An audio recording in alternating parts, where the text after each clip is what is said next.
thanks for tuning in at 3:30 a.m. We really appreciate it. So, I mean, since it is so late for you, we'd love to get your questions answered if you need any help onboarding or any questions like that. I'm Sarah. I didn't introduce myself. Sorry, I'm Sarah. I'm here with Zena. She's an onboarding expert. Yeah. Oh, cool. Second Q&A of the day. Awesome. Okay, so you added some placeholders after carefully referring back to course 3. After adding placeholders, when I deactivate the ad tester, the placeholders vanish, and I don't see any advertisement on desktop or mobile. So you integrated the site, you added the placeholders. Did you turn on Ezoic? Because usually after that's complete, if you're, okay, so you're approved with Ad Exchange. Okay. I mean, if you want to share your site, I can take a look at it right now. And for anyone else in the webinar, if you don't feel comfortable putting your domain into the chat, that's totally fine. You can email it to us at guide@ezoic.com, and we can revisit the question there. Okay, so I am actually seeing ads on your site. Let me take a look to see why it wasn't showing for you. Oh, are you signed into your WordPress? So if you're signed into your WordPress account, you won't see you'll only see the original version of the site, which doesn't have any ads on it. So you'll have to sign out of WordPress in order to see the ads with Ezoic. Does that make sense? So if you want to pull up your website in an incognito window and not be signed into WordPress, your ad should start to show. Okay, Sarah, can I share my screen? Yeah. Ooh, do you see it? Yeah, it's right here. So this is your website. These are Ezoic ads. You can see the Ezoic logo at the bottom. This is your sidebar top. This is one in the middle, one right here. So yeah, I'm seeing ads on your site. I'm in an incognito window. And then when we activate the placeholders, we can see exactly where they are.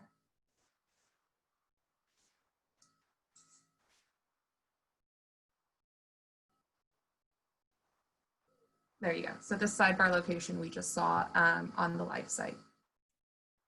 I can't see the chat box, so I'm gonna have to stop sharing. Okay, so just feel free to reach out to guide@ezoic.com. We'll be able to take a deeper look. Because I mean, we'll have somebody try and debug it. Yeah, and it sounds like you've already been in touch with Amanda, which is good. We can also touch base with her on everything that we just went over and make sure that we're on the same page. In the meantime, if anyone else has any questions for Zena about onboarding, you can leave them in the Q&A box or the chat, and we can get to them right after these questions.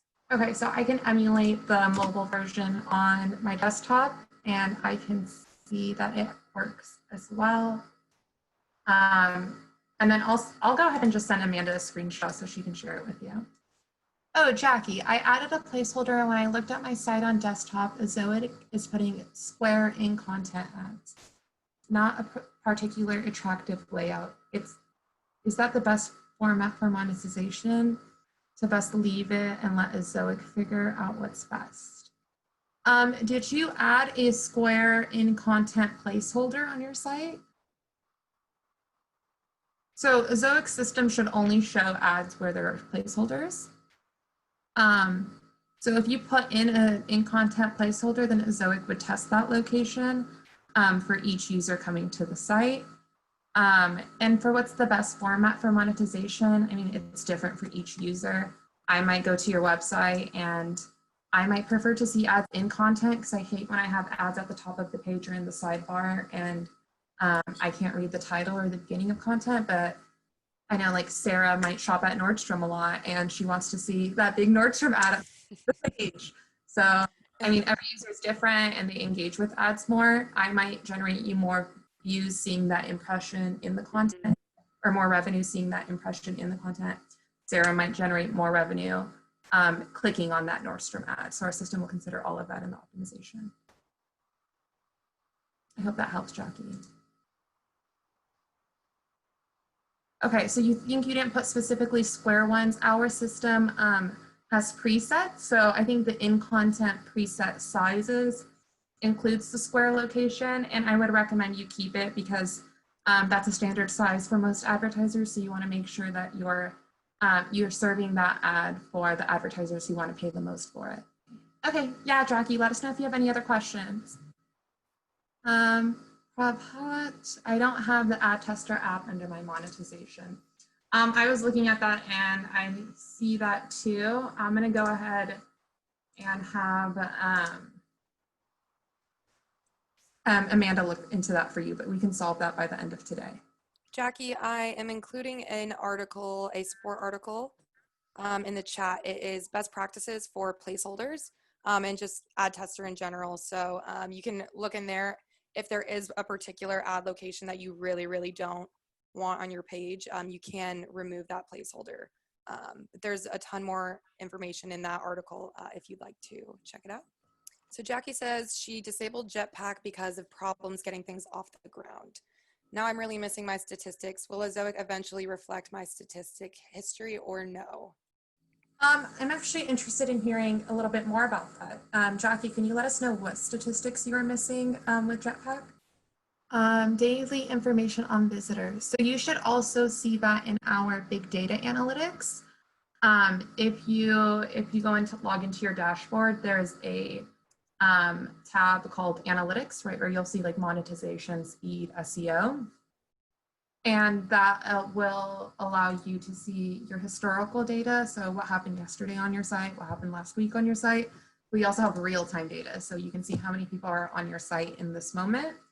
I'm sure Sarah can share a video or something about it, but you definitely have those statistics with Ezoic. And the great thing about our big data analytics is we're able to incorporate revenue and user experience. So you're able to see exactly how your users are engaging with your content and see how advertisers are paying for it.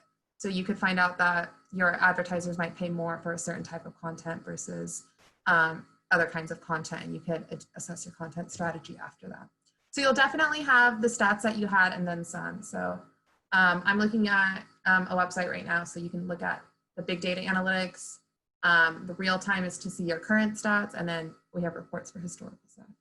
So you'll only see the data that is running through the Ezoic system. So you'll see data from the moment you started with Ezoic and then moving forward.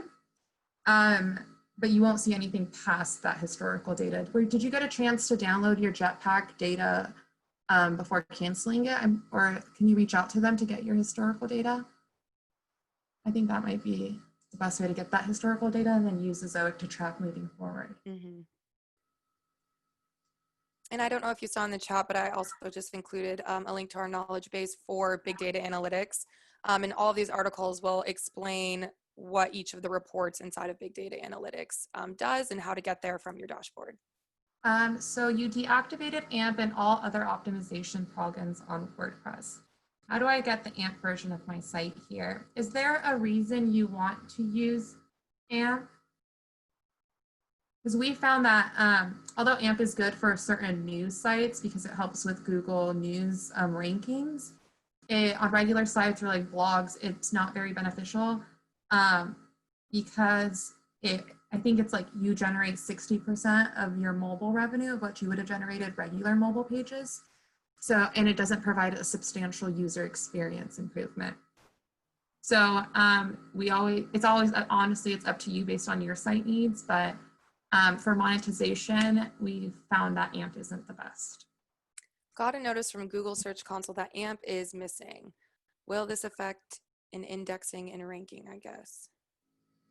I'd have to take a look at exactly, like you'd probably have to write into guide@ezoic.com for us to take a look at exactly what that notice is.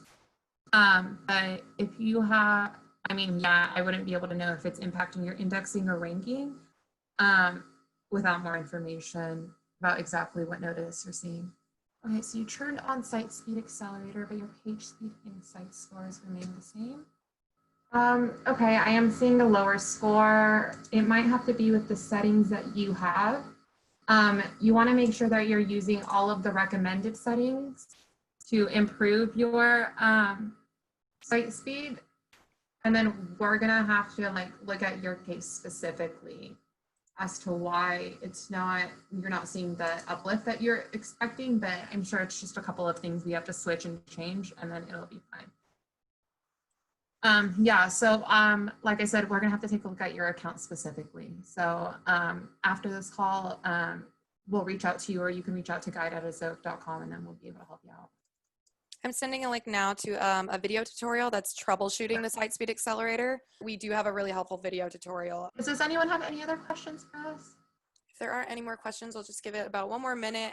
We can just wait for anybody who kind of wants to send in anything last minute. But no worries, because there are 2 more Q&A sessions this week. They're on Thursday, one at 9 a.m. Pacific time and one at 3 p.m. Pacific time. So if anything else comes up in the next couple of days, you can definitely tune into those sessions as well. Where can we see the replays of prior Q&As this week? So all of the Q&As are going to be on the Just Start Program course overview page. I'll grab that link right now, but it's the same page where you can watch all of the recordings and the slide decks from each course. So if you just scroll down to the bottom, you can see the replays of each Q&A. And then on that same page, you can also register for the future Q&As. All right, so I think that is all of our questions. Thank you guys for sending in questions. And Zena, thank you so much for taking time out of your day to hop on and help these guys out.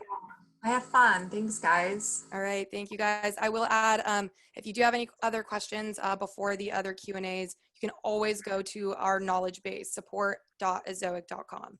I sent a few of the articles in here, but there's tons of resources in that knowledge base and a lot of answers to your questions. So always feel free to look out there, or you can email us at guide@azoic.com. Cool. Thank you guys. Thanks, Zena.